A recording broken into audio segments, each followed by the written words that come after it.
Okay, so what about a woman's rights and choice? We talked some about this. When a pregnant woman's choices have produced a new human being, or whether it hasn't been a choice, because we're going to get to that on the rape and incest issue. But certainly when her choices have been part of producing a new human being. By the way, it's very important not to leave men out of this, but it's almost impossible to be talking as much about men as women. And this is the ironic thing, because it can appear to be, and actually I think some pro-lifers have really been quite chauvinistic on this issue.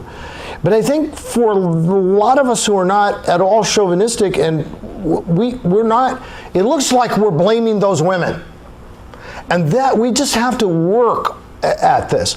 Because guess what? Like, what percentage of the time do you think a man was actually involved in a pregnancy, in getting a woman pregnant? Yeah, 100%. Okay, so we just need to keep reminding ourselves of this. It's not the man who goes and gets an abortion, though a lot of men drive their girlfriends to get the abortion, drive also in a metaphorical way, push them to get it. A lot of men who come up with the money, and here's your, in the old days, abortions are probably much more expensive now, but in the old days they were like $300. Okay, here's the $300, go take care of this problem. In other words, I got you pregnant. And that's why one of the reasons I don't like that,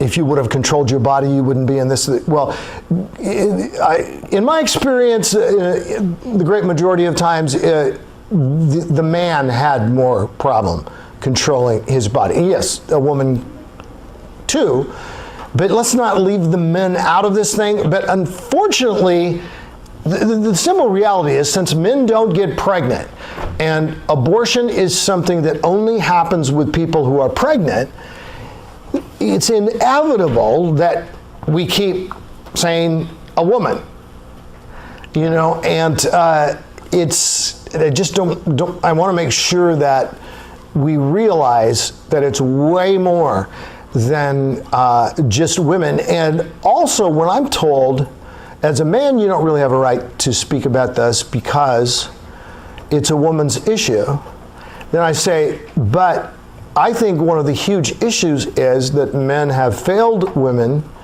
and I think men need to man up and, you know, take responsibility.